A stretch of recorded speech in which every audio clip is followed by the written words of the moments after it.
The industrial mop head makes a rhythmic squeak against the polished marble floor of Stanford's Gates Computer Science Building. Back and forth, back and forth. Dimitri Volkov has perfected this motion over 11 months, efficient enough to finish his shift on time. Slow enough that nobody notices him.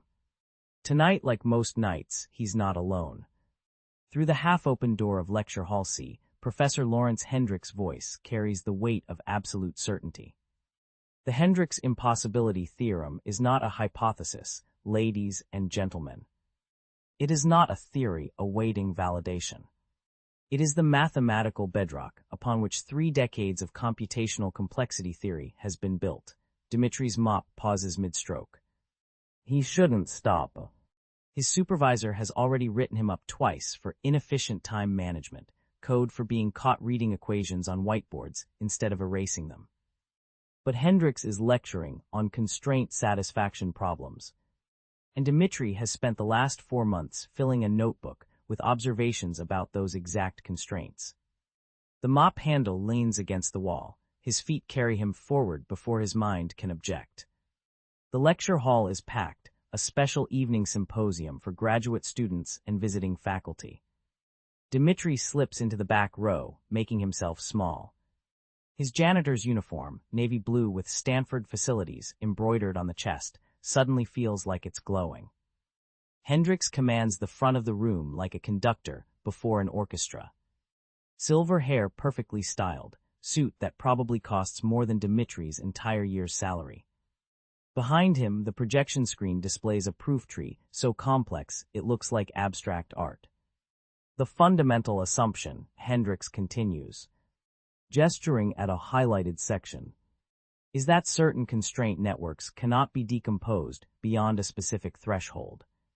This isn't conjecture, this is provable limitation. I proved it in 1996, and it has withstood every challenge since. Dimitri's fingers twitch. He's seen this exact proof on the whiteboard in room 314. He's photographed it with his cheap phone, studied it during his lunch breaks in the custodial closet. And he's found something, a gap, not an error exactly. More like an assumption that was never questioned because the man who made it had a Turing Award. Hendricks opens the floor to questions. Hands shoot up, confident graduate students eager to impress, postdocs performing intellectual peacocking. The professor fields them with practiced ease, occasionally condescending, always authoritative. Dimitri's hand rises, slowly, halfway. Hendricks' eyes scan the room and land on him. A flicker of confusion. Who is this person in the back? Then a magnanimous nod. Yes, you there, Dimitri stands. His accent thickens immediately, the way it always does when his heart rate spikes. Professor Hendricks, thank you for this lecture. I have question about the constraint assumption in your decomposition proof. The room's energy shifts. Students crane their necks. The theorem assumes that the constraint network's boundary conditions are fixed across all transformation states, yes. But what if the boundary itself is the variable? If you allow the constraint space to be dynamically bounded rather than statically defined, the decomposition threshold changes. The impossibility, it might not be impossible, just undefined under the original parameters, silence. Hendricks' expression transitions through several states. First, consideration. The question is sophisticated enough to warrant thought. Then calculation, working through the logic. Then his gaze drops from Dimitri's face to his chest. To the embroidered logo. I'm sorry, Hendricks says, his voice cooling by several degrees. I didn't catch your name, Dimitri Volkov, sir, and you are. Affiliated with which institution, Mr. Volkov? The trap is visible now, but there's no escape. I work here, custodial staff. A ripple of laughter spreads through the lecture hall. Not cruel yet, just surprised, amused. Hendricks' smile doesn't reach his eyes. I see. Well, Mr. Volkov, while I appreciate your enthusiasm, this is an academic lecture for enrolled students and faculty. We have protocols for public attendance, and they don't include interrupting graduate seminars with, but the question is valid. Dimitri says, his voice smaller now. If you just look at the boundary assumption, security, Hendricks doesn't raise his voice. He doesn't need to. Please escort this young man from the building. The room explodes into whispered conversations. Phones emerge. Someone is definitely recording this. Two campus security officers appear at the back door with practiced efficiency. They've done this before, just never in a lecture hall. One of them, an older man with kind eyes, touches Dimitri's elbow gently. "Come on, son, let's not make this harder." Dimitri's face burns. He wants to argue, to insist they examine the mathematics rather than his uniform. But his grandmother's voice echoes in his head. "Choose your battles, Dima. Some mountains you must climb slowly." He walks toward the exit. Behind him, Hendricks addresses the room with performative disappointment. This, ladies and gentlemen, is precisely why credentials matter. Why we have peer review, why expertise cannot be replaced by audacity. Laughter follows louder now. Comfortable.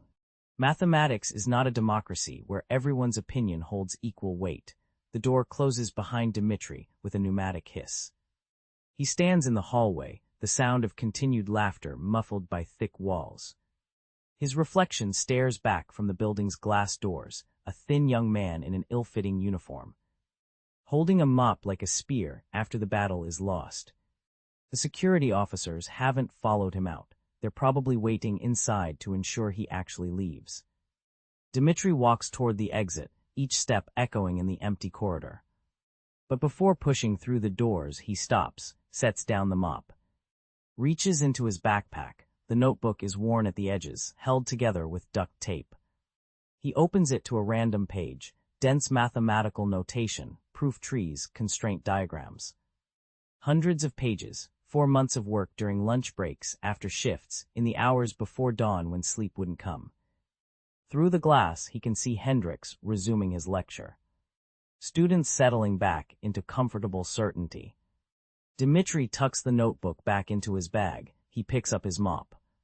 And he walks out into the California night, invisible again, 3 years earlier.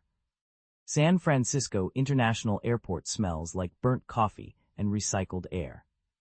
Dimitri Volkov, 16 years old and hollow-eyed from 32 hours of travel, stands beside his grandmother Rosa in the arrivals terminal. 2 suitcases between them, everything they own. Rosa's hands shake as she grips the handle. Not from fear, arthritis. The same hands that once filled blackboards with calculus in Chisinau now struggle with zippers. "America," she says in Russian, because her English extends to maybe 50 words. "New start," Dimitri nods. He doesn't mention that their entire savings equals 3 months' rent in a city where 3 months means nothing. Doesn't mention his parents' graves they left behind, or the university admission he'll never use. He carries both suitcases. Rosa shouldn't lift anything heavy. The studio apartment in East Palo Alto costs $1,800 monthly. Dimitri gets a construction job 3 days after landing. Cash under the table, no questions about work permits or social security numbers. He drops out of high school. They need the money more than he needs the diploma. His supervisor, a Mexican man named Carlos, finds him during lunch break 6 weeks later. Dimitri's sitting on a stack of drywall, reading a library book on differential equations, eating a gas station sandwich. "You in school?" Carlos asks. "Studying for GED." Carlos looks at the book. At the equations, at Dimitri's notebook, where he's working through problems that definitely aren't on any GED exam. "You're smart, kid, too smart for this." Dimitri shrugs. Smart doesn't pay rent. But he passes the GED 4 months later. Enrolls at community college part-time, night classes, while keeping the construction job. Introduction to calculus, though he's already teaching himself real analysis from library books. His professor, Dr. Reeves, is the first person who sees it, not the poverty. Not the exhaustion, not the accent, the mathematics, Dr. Reeves assigns a problem set on optimization, standard stuff. Dimitri turns in 7 pages. The first page solves the assigned problems. The remaining 6 extend the solution into territory the textbook doesn't touch, exploring edge cases and proving a generalized theorem. Stay after class, Dr. Reeves says when returning the papers. Dimitri's stomach drops. He's done something wrong, overstepped, made himself visible in the wrong way, but Dr. Reeves just slides the paper across his desk and asks, "Where did you learn this? Books, library, which books?" Dimitri lists them. Graduate-level texts, a few research papers he found online. Dr. Reeves leans back. Studies him. What do you do during the day? Construction. Framing houses, and you want to study mathematics, as if wanting matters. As if the universe cares about the desires of a refugee with $200 in his bank account. Yes, Dimitri says anyway. Dr. Reeves makes a phone call, then another. 3 weeks later, Dimitri gets a call about a janitorial position at Stanford. Night shift 11 to 7, the pay is better than construction, health insurance. And something else Dr. Reeves doesn't say directly, but implies with careful words. You'll have access to the building, the lectures, everything. Dimitri starts the following Monday. The first time he slips into a lecture, real analysis, graduate level, his hands won't stop shaking. He stands in the back, mop leaning against the wall like camouflage. The professor, a woman named Chen, is proving the Bolzano-Weierstrass theorem. Dimitri has read this proof a dozen times, but hearing it spoken. Watching it unfold on the board with human breath behind it, this is what university feels like. This is what he lost. He starts photographing whiteboards after lectures. Spending his breaks in empty classrooms, copying equations into his notebook. The library becomes his second home during the gap between his shift ending and exhaustion forcing sleep. He reads Nuth, Corman, Sipser, computational theory, algorithm analysis. The mathematics of what computers can and cannot do. His schedule becomes mechanical. Brutal work 11 to 7, library 8 to 5, sleep 6 to 10, wake up, repeat. Rosa makes him tea at midnight during his shift breaks when he comes home to eat. Their studio apartment is 400 square feet, his mattress on the floor. Her bed against the opposite wall, a hot plate, a mini fridge. Notebooks stacked everywhere. You're killing yourself, she says one night, watching him stare at equations through exhausted eyes. I'm learning requires living, Dima, but she doesn't stop him. She understands. She's told him the stories, how in Soviet Moldova they wouldn't let her teach mathematics because she was a woman. How she taught anyway, privately, to students who came to her apartment. How the authorities warned her, how she continued. You have that same fire, she says, her twisted hands wrapping around her own teacup. That same stubbornness. They told me I couldn't teach because I was a woman. They don't even see you to tell you no, so I learn anyway, yes. You learn anyway. 6 months into the janitorial job, Dimitri finds a textbook someone left in a lecture hall. Computational complexity, modern approaches. He flips through it during his break. Chapter 7, the Hendricks Impossibility Theorem. He's heard the name. Lawrence Hendricks, Turing Award winner, Stanford royalty. The theorem claims to prove certain classes of computational problems cannot be solved efficiently under any circumstances. It's elegant, foundational, cited in hundreds of papers. Dimitri reads the proof. Then reads it again, his brow furrows. Something's wrong, not obviously wrong. But there's a gap in the logic, a place where the proof makes an assumption that feels unjustified. He traces it back, forward, checks the references, the gap remains. He takes the book home, spends 3 days on it, then a week, then a month. His notebooks fill with alternative approaches, constraint diagrams.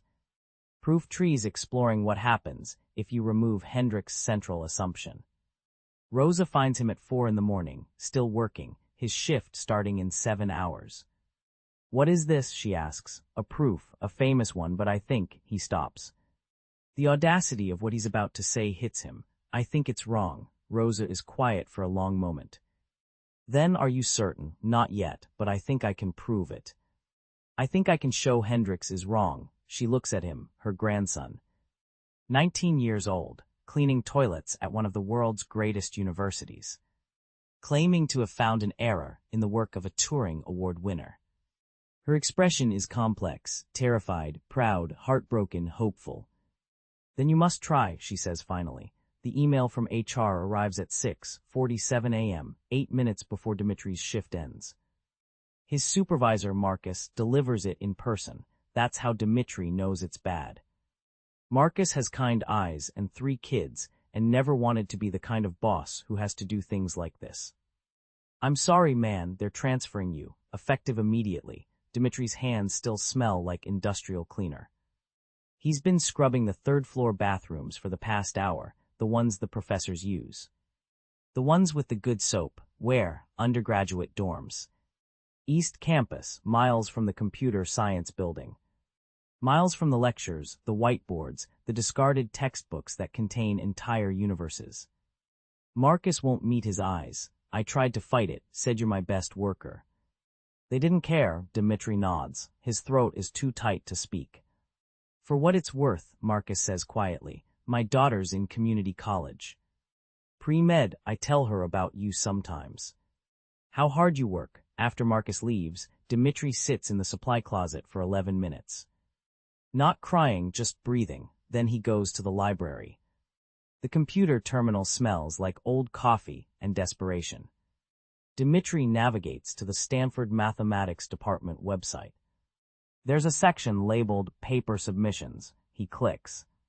The form looks simple at first. Title, abstract, author information, upload file. Then he reaches the authentication page. Faculty portal access required.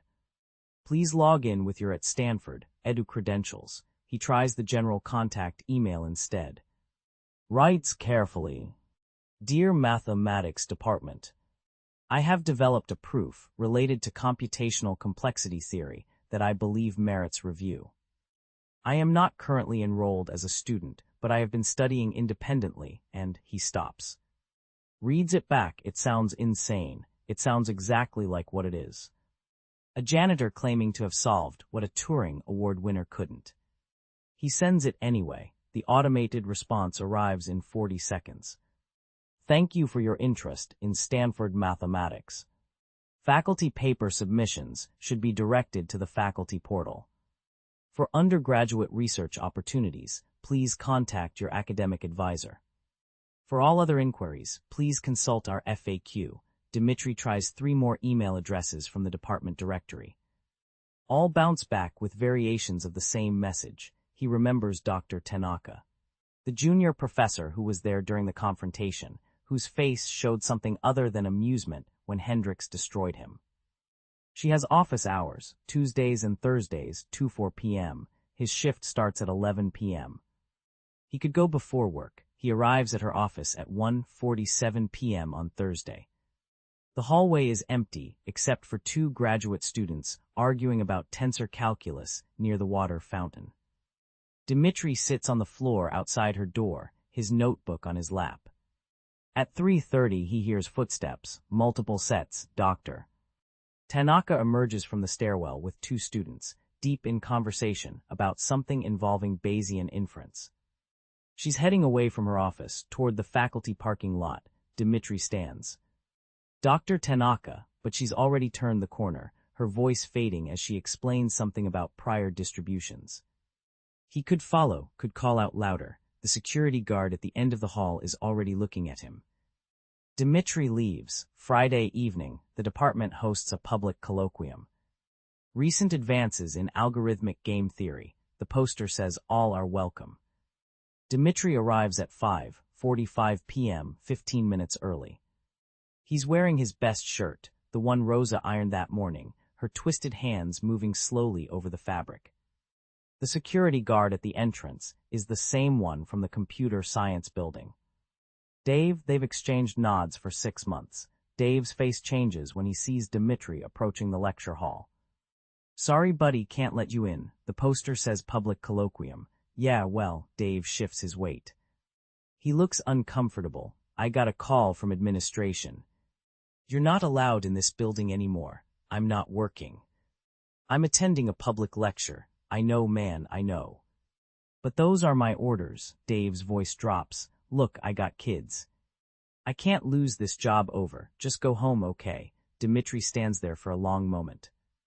Behind the doors, he can hear people gathering, chairs scraping, conversation building. He turns around. 3 floors above, in a faculty meeting room with a view of the quad, Lawrence Hendricks is holding court. So this janitor, I'm not making this up, stands up and tells me I've made an error in my theorem. My theorem.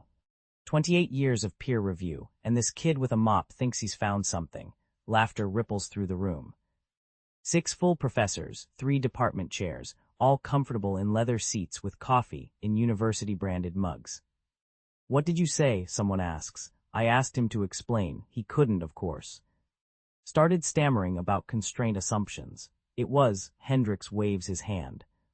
Sad really, these kids watch too many movies, think genius works like that. More laughter. Dr. Yuki Tanaka sits near the back. She hasn't laughed. Her expression is troubled, distant. She remembers the confrontation differently. Remembers the specificity of Dimitri's language, the way he pointed to the exact line in the proof. She's seen brilliant people dismissed before. Usually by men who can't imagine intelligence exists outside their pedigreed circles. After the meeting, she returns to her office, sits at her desk for a long time. Then she opens the university employee directory. Volkov, Dimitri, Custodial Services. Address 2847 Cooley Avenue, Apartment 3B, East Palo Alto. She writes it down. At 7:30 p.m., as evening light turns the sky amber. Her Subaru pulls up outside a shabby apartment building with peeling paint and a broken security door. This is not the Stanford campus. This is not the world of faculty parking and tenure-track positions. This is where the invisible people live. Dr. Tanaka climbs to the 3rd floor, finds 3B. The door has a mezuzah nailed slightly crooked to the frame. She knocks, footsteps. The door opens. Dimitri stares at her, shock flooding his face. I want to see your proof, she says. The apartment smells like old tea and desperation. Doctor. Tanaka steps inside. And the contrast hits immediately. She's come from offices with oak furniture and university seals into a space where 2 people share maybe 400 square feet. A mattress in one corner, a kitchen table that wobbles, notebooks stacked everywhere. Dimitri stands frozen by the door, still processing that a Stanford professor is here, in his home. Show me, Dr. Tanaka says. He moves to the table, hands shaking. Pulls out 3 spiral notebooks, their covers worn soft from handling. Opens the first one. Dr. Tanaka's posture is guarded, arms crossed. She's seen this before, brilliant amateurs who think they've cracked famous problems, who don't understand why their reasoning fails. Most can't make it past page 2 before the logic collapses. She's giving him 5 minutes, maybe 10 out of politeness. Dimitri begins. His voice is quiet, uncertain. The Hendricks Impossibility Theorem rests on 3 constraint assumptions. Everyone accepts them because they seem obvious. But assumption 2, the bounded recursion constraint, it is not actually necessary if you approach from a different angle. Dr. Tanaka's eyes drop to the page. Dense notation, clean, meticulous handwriting. She follows the first few lines. Standard stuff, nothing revolutionary yet. She glances up, ready to let him down gently, but then Dimitri turns the page and something shifts. He's introducing a technique from algebraic topology. That's odd, that field doesn't usually intersect with computational complexity theory. She leans closer. Why are you using homological methods here? She asks, not hostile. Genuinely curious, because the problem is not about computation time, Dimitri says, gaining confidence. It is about structural invariance. Hendricks treats it as a complexity question, but it is actually a topology question disguised. Dr. Tanaka blinks, follows his next step. He's mapping the computational problem into a topological space. Defining equivalence classes. Then, and this is where her breath catches, he's using a theorem from category theory to demonstrate that what Hendricks claimed was impossible is actually just a transformation problem. Her arms uncross, she sits down without asking permission. Wait, she says, go back. This step here, you're claiming these 2 structures are isomorphic. Yes. If you apply the functor I defined on page 18, she flips forward. Scans the construction, her lips move slightly, working through the logic. Dimitri watches her, terrified. This is the moment where people usually tell him he's made an error, that he's confused something fundamental. But Dr. Tanaka doesn't speak. She's reading faster now, turning pages, following the argument as it builds. He's pulling from 3 different subfields: topology, category theory, and computational complexity, weaving them together in a way that's completely unorthodox but somehow impossibly coherent. Behind them, the door opens quietly. Rosa enters, sees what's happening, and moves to the small electric kettle without a word. She fills it, plugs it in. The soft hiss of heating water fills the silence. This recursion here, Dr. Tanaka says, pointing. How do you guarantee it terminates? Dimitri's answer comes quickly now. The topological invariant decreases at each step.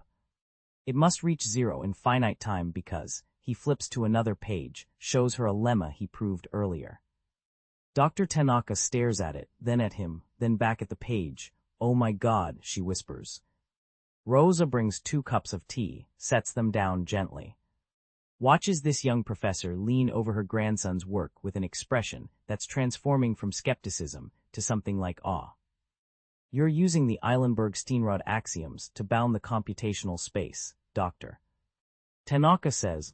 Nobody does that. Why would you even think to do that? I read a paper about persistent homology in data analysis, Dimitri says. It was in a journal someone left in the trash outside the engineering building. I thought maybe the same principle applies to computational structures, Dr. Tanaka laughs. It's not a mocking laugh. It's the sound of someone recognizing something beautiful and completely unexpected. She keeps reading. Dimitri explains each step, his accent thickening with nervousness but his logic crystalline. 20 minutes pass, then 40. Rosa sits in the corner, her arthritis-twisted hands wrapped around her own tea. Watching her grandson be seen, truly seen, maybe for the first time in this country. Finally, Dr. Tanaka reaches the last page, the conclusion. The proof that what Hendricks declared impossible is, in fact, solvable. She sits back, stares at the ceiling, processes. This works, she says quietly. This actually works. Dimitri exhales like he's been holding his breath for months. Why didn't Hendricks see this? Dr. Tanaka asks. The answer comes simply. He stopped looking. Silence fills the apartment, not empty silence, heavy silence. The kind that comes before decisions that change trajectories. Dr. Tanaka looks at the notebooks, at Dimitri. At this cramped apartment where someone solved a decades-old problem using library books and relentless determination. She thinks about her career, her untenured position. The fact that Hendricks sits on her tenure committee. The fact that championing this proof will make her an enemy of the most powerful person in her field. She thinks about why she became a scientist before the politics, before the grant applications and the tenure anxiety. When it was just about finding truth, there's a conference, she says finally. The Stanford Computational Theory Symposium, 6 weeks from now. It's the most prestigious conference in our field. Hendricks is giving the keynote address. Dimitri's eyes widen. If I can get your proof accepted, and that's a big if. Because Hendricks chairs the selection committee, would you present it? The question hangs in the air. Dimitri's hands start shaking again. This isn't submitting an anonymous paper. This is standing in front of hundreds of experts, challenging a legend, publicly. Rosa's hand lands on his shoulder. Firm, steady, Dimitri looks at his grandmother. At the professor who drove to East Palo Alto because she believed in intellectual honesty more than career safety. At his notebooks, months of work that might finally matter. Yes, he says, Doctor. Tanaka nods, begins gathering photocopies of his pages, her portable scanner working overtime. As she packs up, the weight of what she's about to attempt settles visibly on her shoulders. At the door she pauses, looks back at Dimitri. I'll do everything I can. But you should know Hendricks is going to fight this. Hard, she leaves. Her footsteps echo down the stairwell. In her Subaru, driving back toward campus, she grips the steering wheel tight.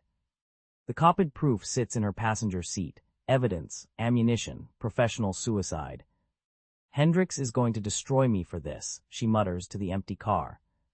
She drives anyway. Dr. Tanaka sits in her campus office at 2 a.m., laptop screen glowing in the darkness.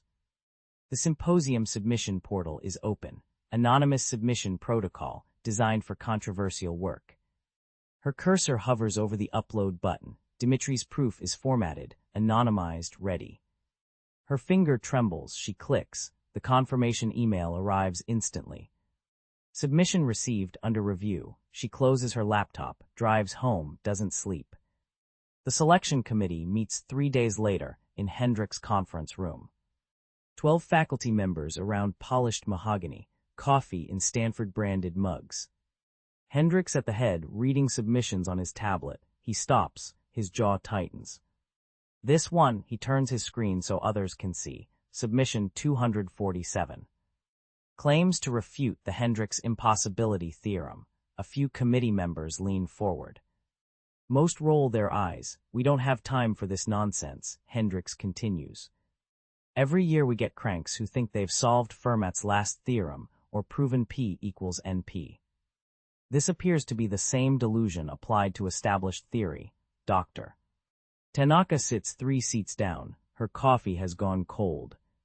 The submission follows proper formatting, she says carefully. Anonymous protocol means we should evaluate the mathematics, not assumptions about the author. Hendricks looks at her. Really looks, Dr. Tanaka, I've spent 28 years on this theorem. I think I can recognize a legitimate challenge versus crankery. He makes a note on his tablet. Rejected, next submission. The meeting continues. 43 submissions reviewed. 18 accepted. Submission 247 is not among them. That afternoon, Dr. Tanaka walks to the department office, pulls out a form she's never used. Rule 47C of the symposium bylaws. Any faculty member may sponsor 1 controversial submission per conference, taking personal responsibility for its inclusion in the final session. The rule exists for exactly this situation, unpopular ideas that need hearing. She fills it out, signs her name, walks it to Hendricks' office herself. His door is open. He's on the phone, laughing about something, sees her in the doorway. The laugh dies. I'll call you back. He hangs up. Dr. Tanaka, she places the form on his desk. He reads it. His face goes white, then red. You're invoking Rule 47C, not a question, an accusation. Yes, for submission 247. Yes, Hendricks stands. Walks to his window, overlooking the quad. Students crossing between classes, backpacks and bicycles. The golden California light, making everything look like a brochure. Do you know what you're doing? His voice is quiet, dangerous. You're untenured. I sit on your tenure committee, so does everyone else who was in that meeting this morning. I'm aware, he turns. This isn't about academic freedom, Yuki. This is about you destroying your career for a janitor with delusions of grandeur. When this embarrasses the department, and it will, I'll remember who sponsored it. Dr. Tanaka meets his eyes. Her hands are shaking, but her voice is steady. Then you should read the proof before the symposium.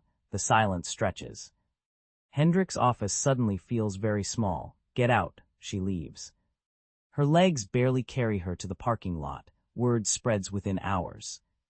The department runs on gossip, and Rule 47C hasn't been invoked in 12 years. Graduate students cluster in hallways. Did you hear Tanaka sponsored some crazy proof that supposedly disproves Hendricks? Career suicide. What's the proof even about? No idea. But if Hendricks rejected it, it's probably garbage. A few junior faculty are curious. One sends Dr. Tanaka a careful email. If you need someone to review the mathematics objectively, I'm willing. She doesn't respond. Can't risk involving anyone else. Hendricks, meanwhile, makes a phone call. To Professor Chen, who served on the selection committee, who has a copy of all submissions for archival purposes. David, I need you to send me submission 247, the one Tanaka sponsored. Lawrence, I need to prepare a proper rebuttal. The symposium's reputation is at stake. The file arrives in his inbox 20 minutes later.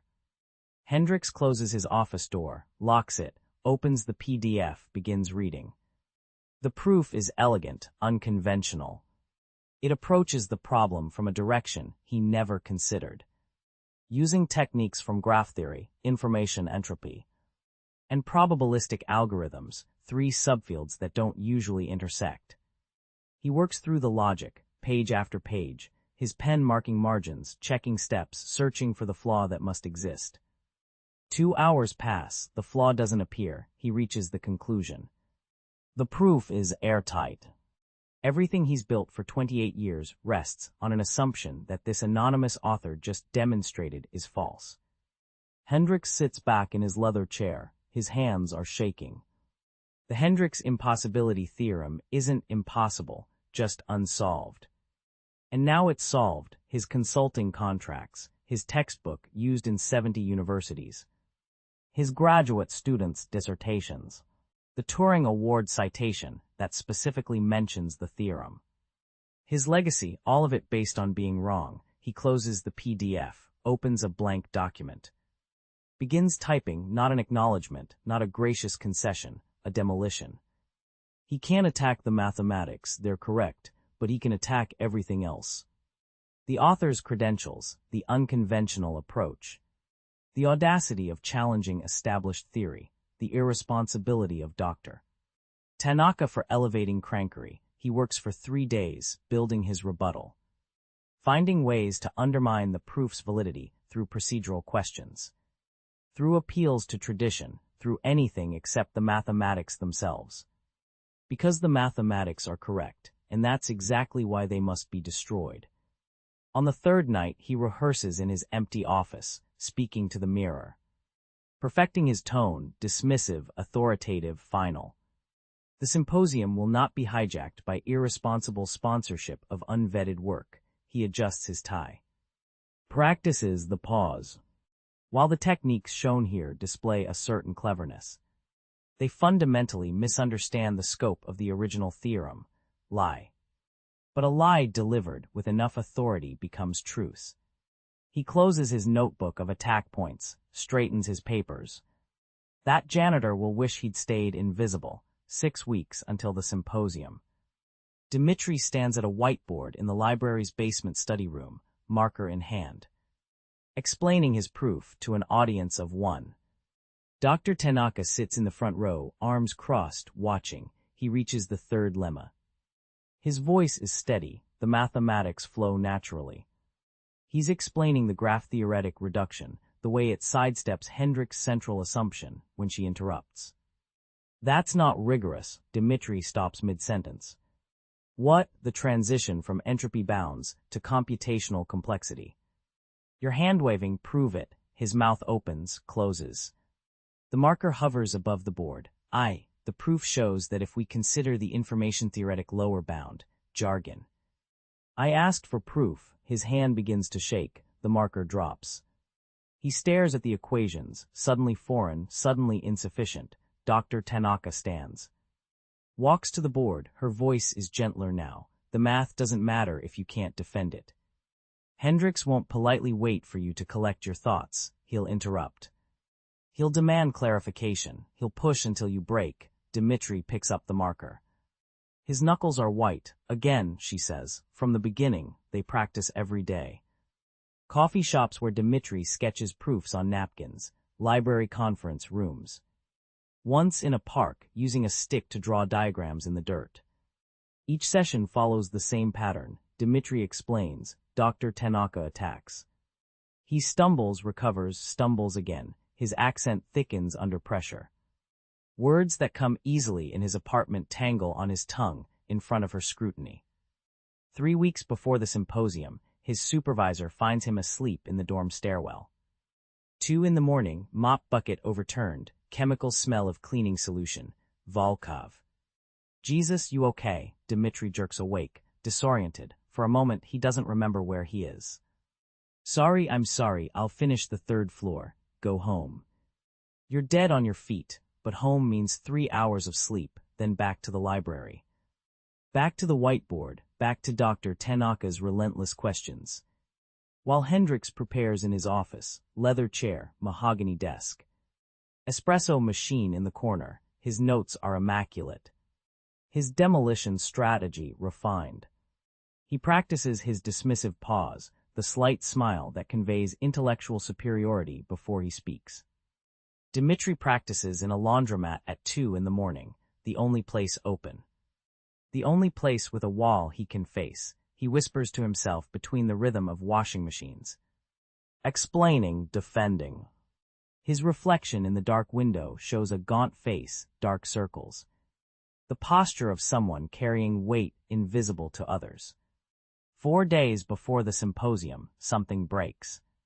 Dimitri sits on the floor of the studio apartment, back against the wall, surrounded by papers.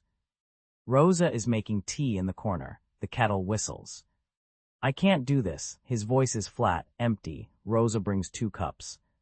Sits beside him with effort, her arthritis making the descent slow. Tell me I know the proof is correct, I know it. But standing there with everyone watching, with him watching, Dimitri's hands shake. Maybe they're right, maybe I should stay invisible, clean the floors. Stop pretending I belong in their world. Rosa is quiet for a long moment. Steam rises from her cup. Your father, she says finally, was a schoolteacher. Did I tell you how he died? The protests. You said he was in the protests. No, her voice is firm. He was teaching. After the Soviet crackdown, they banned certain history. The deportations, the executions, your father taught it anyway, in his classroom. To 16-year-olds who deserved the truth, she takes his hand. Her fingers are twisted, knuckles swollen, but her grip is strong. They came for him at school, in front of his students. Shot him in the hallway, she pauses. You think you honor him by hiding your mind. By letting powerful men bury truth because defending it is hard, Dimitri stares at the papers around him. Equations that rewrote computational theory. Written in a studio apartment, by a janitor, by his father's son, he stands. Walks to the bathroom mirror, looks at himself, really looks. The next morning, something has changed. Dr. Tanaka notices it immediately. They're in the library basement again, same whiteboard, same equations. But Dimitri's voice is different, stronger. When she interrupts, he doesn't freeze. He answers. When she pushes harder, he pushes back. You're saying the reduction isn't rigorous. Show me where. She raises an eyebrow. The burden of proof is on you, and I've met it. You're questioning without specificity. That's not mathematics. That's rhetoric. A small smile crosses her face, again from the top. And this time I'm going to be Hendricks. For the next hour, she's brutal. Interrupting, dismissing, using every tactic Hendricks might deploy. Dimitri doesn't break. He answers each question, clarifies without apologizing. Defends without anger. At the end, Dr. Tanaka leans back in her chair. That's it. That's what you need. Dimitri sets down the marker. His hands are steady. One more time, he says. They run through it again, then again. By the 5th iteration, Dimitri's delivery is flawless. The mathematics are crystalline. The defense is impenetrable. Dr. Tanaka packs her bag. You're ready, Dimitri nods, gathers his papers, worn notebook, borrowed textbooks. The proof that will either validate everything or destroy him. His phone buzzes. Email notification from Stanford Computational Theory Symposium subject. Final schedule confirmation. He opens it, reads. His presentation is scheduled for the final session. 4 p.m., directly after Professor Lawrence Hendricks' keynote address on the future of computational theory. The audience will be primed, warmed by Hendricks' authority. Ready to support their champion, Dr. Tanaka sees his face. What is it? Dimitri shows her the email. She reads. Her expression hardens. Of course they're stacking the deck. She looks at him. Can you do this? Right after he speaks, when everyone is on his side, Dimitri thinks of his father. Teaching band history, knowing the cost.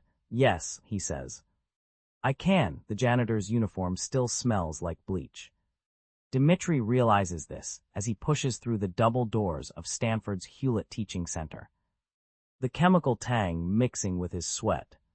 He finished his morning shift 2 hours ago, mopping the engineering building's 3rd floor, and there wasn't time to go home. Wasn't money for the bus ride twice. 400 faces turned toward him. Not all at once, a gradual wave of recognition, confusion, amusement. He sees it ripple through the auditorium, whispers behind hands, a few pointed stares. Someone's phone tilts toward him, capturing the moment for later mockery. He keeps walking, back row, empty seat near the wall. The worn notebook in his hands weighs nothing, contains everything. 3 rows from the front, Dr. Tanaka twists in her seat, their eyes meet. Hers widen, taking in the uniform, the visible exhaustion, the reality of what he's risked to be here. She mouths something, might be you came, might be are you okay, he nods once. Sits, the air conditioning hums. Outside, California sun bleaches the concrete white. Inside, the auditorium thrums with intellectual energy. That particular frequency of brilliant minds gathered to witness brilliance. Everyone here has credentials, published papers, doctoral degrees from institutions that wouldn't let Dimitri through the front door. He is the only person in this room who mops floors for a living. The lights dim.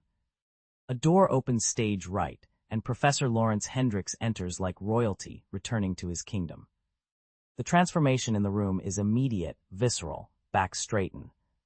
Phones disappear, the scattered conversations cease. He wears a charcoal suit that probably costs more than Dimitri earns in 6 months.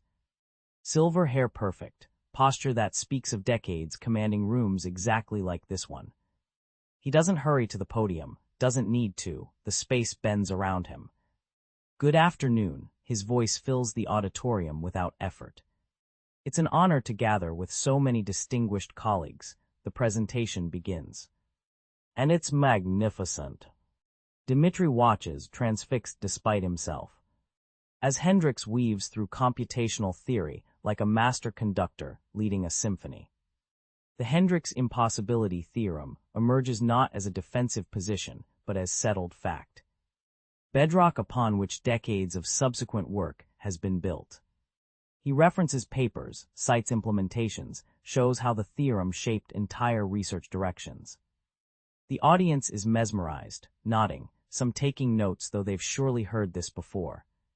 The performance is flawless. Impossibility results, Hendricks continues, his tone warm, professorial, are the foundation of realistic computer science. They tell us we're not to waste our time, we're not to chase fantasies. Dimitri's hands tighten on his notebook. They separate rigorous thought from wishful thinking, credentials from conjecture.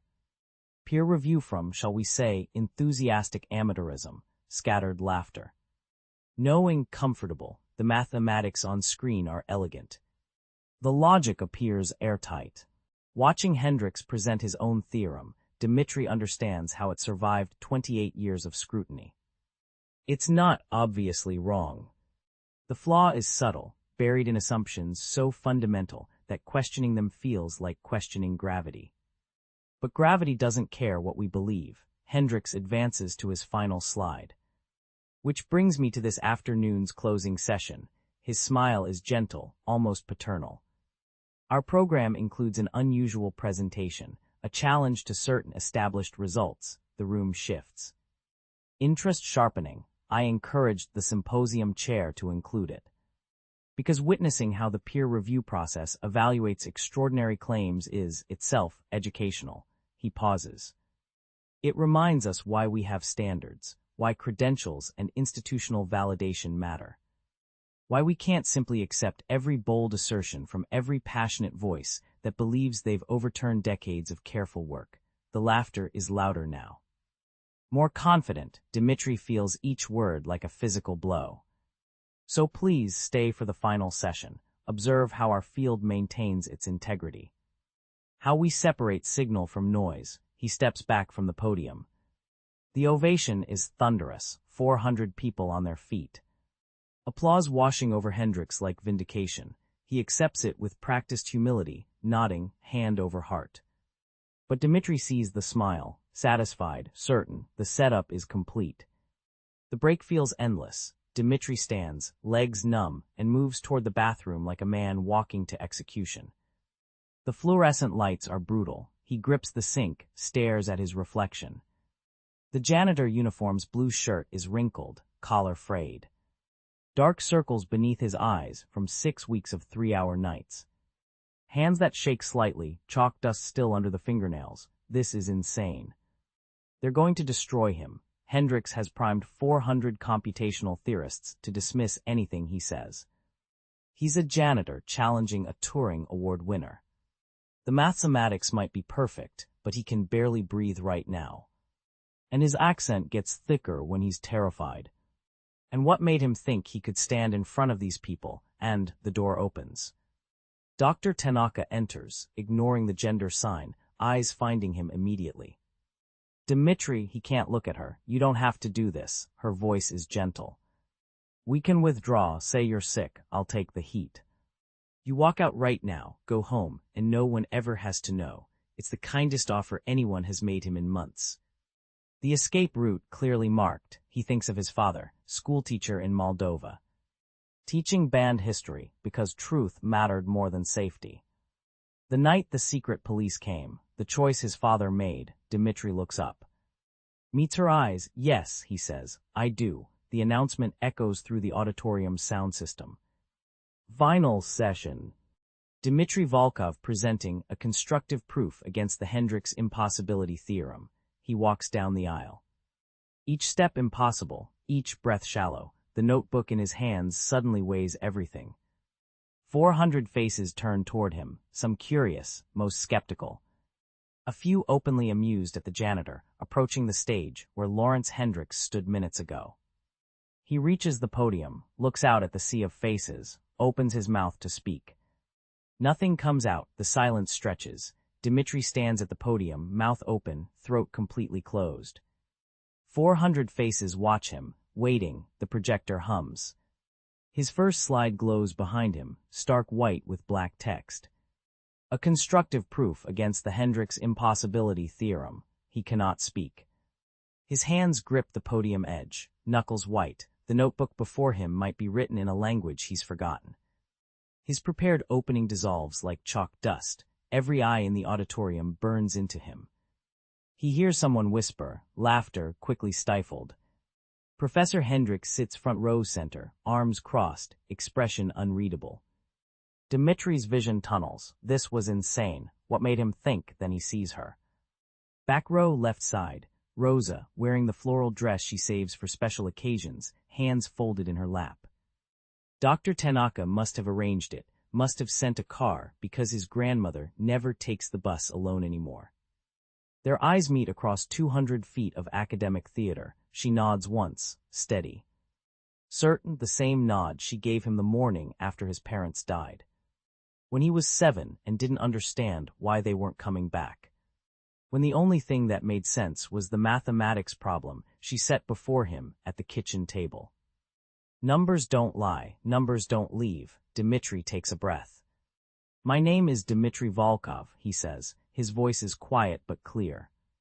I'm going to show you why the Hendricks Impossibility Theorem is not impossible. The room erupts. Murmurs cascade through the auditorium like falling dominoes. Someone laughs outright. Hendricks' expression hardens. Dimitri advances the slide. His first equation appears. He picks up the chalk. The symposium still uses old-fashioned blackboards in this lecture hall, and begins to write. His handwriting is neat, confident, each symbol precisely formed. The muscle memory of 10,000 practice proofs. The theorem rests on 3 foundational assumptions, he says. His accent thickens slightly, but his authority is absolute. I will show you that one of these assumptions, while seemingly necessary, is actually arbitrary. He writes faster now. The fear hasn't disappeared, it's transformed into something else. Focus, clarity. When he's explaining mathematics, nothing else exists. The audience's amusement begins to crack. They're following his logic. He can see it in their faces, the shift from skeptical entertainment to genuine attention. He's approaching the problem from an angle no one has considered.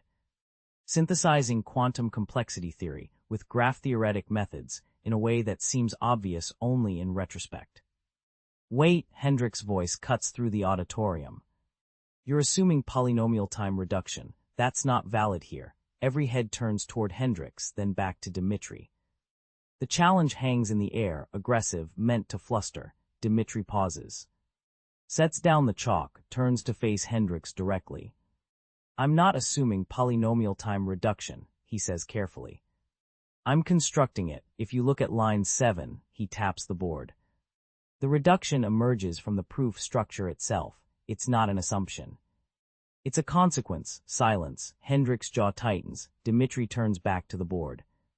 Continues writing. His momentum builds. Each slide advances the argument with relentless precision. The skepticism in the room erodes equation by equation. People lean forward. Pens move across notebooks. Dr. Tanaka's face is wet with tears she's not bothering to hide. Trevor Whitmore, the symposium chair from MIT, sits 3 rows back. His expression has gone from polite interest to stunned concentration. The critical insight, Dimitri says, reaching the core of his proof, is here. He circles a constraint in red chalk. Professor Hendricks' theorem assumes this limitation is necessary for the problem's definition. But watch what happens when we relax it. He writes for 90 seconds without speaking. The new formulation unfolds across the blackboard. Gasps ripple through the audience. Someone whispers, "Oh my God," the constraint that seemed foundational, that Hendricks built 28 years of theory upon, isn't necessary at all. Remove it and the impossible problem becomes solvable, not easily, but solvable. That's not. Hendricks stands halfway. You can't just remove that constraint. It's definitional. Why? Dimitri's voice is gentle, not challenging. Genuinely asking, I've read your original paper 40 times. The constraint appears in your problem statement, but you never prove it's required. You assume it. We all assumed it. Hendricks' face has gone pale. The entire field has validated this theorem. Peer review, replication. 28 years of subsequent work. Yes, Dimitri says. But that doesn't make it true. He writes the final proof structure. The mathematics is elegant, undeniable, beautiful in the way that truth is beautiful. Each line follows inevitably from the last. No gaps, no hand-waving. Just pure logical necessity, transforming impossibility into construction. The auditorium falls completely silent. 400 computational theorists verify his logic in real time. Following each step, testing each inference, finding no flaws. The silence deepens as the realization spreads like wildfire through the room. He's right, the janitor is right, the impossibility theorem is wrong. Dimitri sets down the chalk, turns to face the audience. His hands are steady now. The fear has burned away entirely, consumed by something purer, not triumph. Not vindication, just the profound relief of being understood. Hendricks sits frozen, staring at the blackboard as if it might rearrange itself into something less devastating. Then Hendricks stands abruptly. His chair scrapes against the floor, harsh in the silence. I have a question, he says. His voice is shaking, with rage or fear, it's unclear. Hendricks walks to the front of the auditorium, with the careful control of a man barely holding himself together. His footsteps echo in the silence. When he reaches the board, he doesn't look at Dimitri. He looks at the equations, searching for salvation in the mathematics that has betrayed him. I have a question. His voice is steady, but his hand trembles as he points to Dimitri's core formulation. Your proof assumes a specific constraint on the input distribution. What happens when we introduce asymmetric adversarial conditions? Specifically, when the adversary can adaptively modify the constraint space based on prior outputs, the room goes tense. It's not a question, it's a trap. Dr. Tanaka leans forward in her seat, her hands gripping the armrests. She knows what Hendricks is doing. He's reaching for the one edge case that might unravel everything. The modification, so specific it, suggests he's been thinking about it since the moment Dimitri's proof clicked into place. Trevor Whitmore exchanges glances with the other senior faculty. The question is legitimate, brutally so. if Dimitri's approach can't handle adaptive adversarial conditions. The proof might hold for the general case, but fail where it matters most. Dimitri stands motionless at the board. The chalk is still in his hand, dust coating his fingers. He doesn't speak. The silence stretches 5 seconds, 10, 15. Someone coughs in the back row. Hendricks' expression shifts toward hope. Maybe the janitor has reached the limit of his understanding. Maybe the proof is elegant but incomplete, beautiful but fragile. Dimitri sets down the chalk, picks up an eraser, begins clearing a section of the board with methodical strokes. The audience watches transfixed. Show me. Dimitri's voice is quiet. Write your modification precisely. Hendricks hesitates, then steps forward. He writes the adversarial condition in formal notation, his chalk strokes aggressive and sharp. The modification is sophisticated, the kind of attack vector that would take a seasoned theorist hours to address. Dimitri studies it, his eyes move across the symbols, and something happens in his expression. Not confusion, recognition. He's seeing something. He returns to the board and begins writing. No hesitation now. His chalk moves with absolute certainty, building the solution in real time. The audience watches his process unfold with transparent clarity. Every assumption stated, every logical step justified. The mathematics flowing like water, finding its path through stone. He introduces a probabilistic bound that accounts for adaptive behavior. Extends his original framework with an elegant recursion that handles the adversarial case. The solution emerges naturally, inevitably. Each line following from the last with the kind of logical necessity that cannot be argued with. The scratching of chalk is the only sound in the auditorium. 400 computational theorists follow his reasoning, checking each step, searching for the flaw that isn't there. Dimitri fills one section of board, moves to another. The proof expands, incorporating Hendricks' modification not as an exception, but as a natural extension of the original framework. He's not just answering the challenge, he's demonstrating that his approach is more robust than even he had initially shown. 7 minutes of uninterrupted mathematical thinking made visible. When he finishes, he sets down the chalk and turns to Hendricks. His janitor's uniform is covered in chalk dust, his hands are white with it. But his voice is perfectly steady, the proof holds. Did you want to suggest another modification? The auditorium erupts. Not polite academic applause, a roar of recognition and disbelief and vindication. People are on their feet, someone shouts, "Holy shit, doctor." Tanaka has her hands over her mouth, tears streaming down her face. Graduate students are frantically photographing the board. Senior faculty are shaking their heads in amazement. Hendricks stands frozen at the front of the room. His face has gone beyond pale to gray. He's staring at the board as if it's a death sentence written in chalk.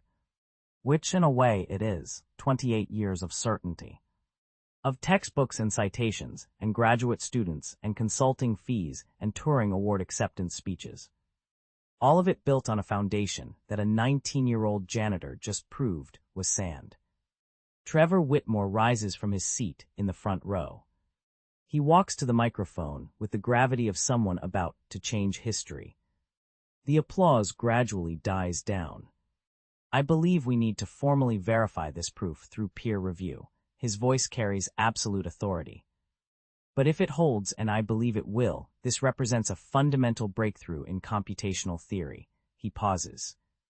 Looks directly at Hendricks. Larry, you need to say something. The room goes completely silent. Every eye turns to Hendricks. He's still staring at the board, his hands hanging uselessly at his sides. The man who commanded this field for 3 decades, reduced to silence by equations he cannot refute.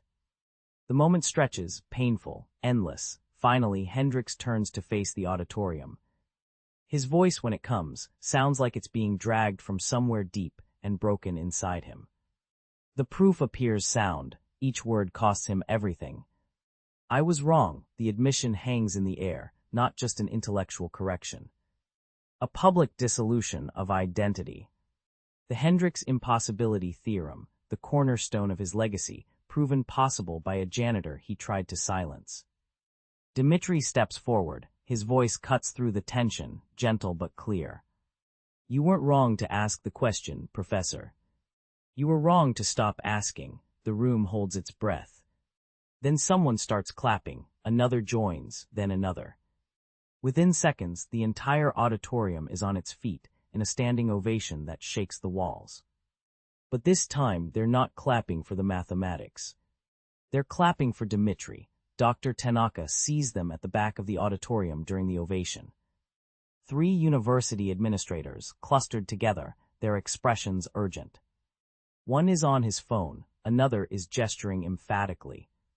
The third is staring at Dimitri with an intensity that makes her stomach tighten. They're not celebrating, they're calculating. The emails start arriving before dawn. Stanford's formal offer comes at 6:47 a.m., full PhD scholarship. $28,000 annual stipend, priority housing. The associate dean's signature at the bottom, her words carefully chosen to sound magnanimous rather than desperate. MIT's arrives at 7:15, Berkeley at 8:03, Caltech by noon. Dimitri reads them on his phone during his morning shift at the McDonald's on University Avenue. His hands smell like bleach and French fries. The offers feel like messages from another dimension, words that belong to someone else's life. But they're addressed to him. Dr. Tanaka helps him navigate the responses. They meet in her cramped office, and she walks him through the politics of acceptance, the careful diplomacy required even in triumph. They're calling it the Volkov breakthrough, she says, pulling up academic forums on her laptop. It's already trending on Math Overflow. No, Dimitri's voice is firm. It should be the Volkov-Hendricks resolution. She looks at him like he's suggested, jumping off a bridge. Professor Hendricks spent 28 years on this problem. He was wrong about the answer, but he asked the right question. Without his work defining the boundaries, I wouldn't have known where to look, Dimitri. He tried to destroy you. He tried to protect himself. There's a difference, he meets her eyes. Mathematics doesn't advance through revenge. It advances through building on what came before, even the mistakes. The name sticks. Within 2 weeks, papers reference the Volkov-Hendricks resolution. Some authors resist, clinging to Volkov breakthrough. But Dimitri's insistence carries moral weight that academic politics cannot ignore. Hendricks faces his own reckoning. 3 senior faculty members demand his immediate resignation. The student newspaper runs an editorial about systemic abuse of power. His graduate students watch him with new wariness, wondering what else he might be wrong about. But Trevor Whitmore, speaking at an emergency faculty meeting, draws a careful line. Lawrence made a mistake. He defended it poorly, but we don't burn down careers over being wrong. If we did, none of us would survive. Hendricks steps down from his position as department chair, relinquishes his seat on the university's academic senate, cancels his consulting contracts, but he stays on faculty, diminished, humbled, human.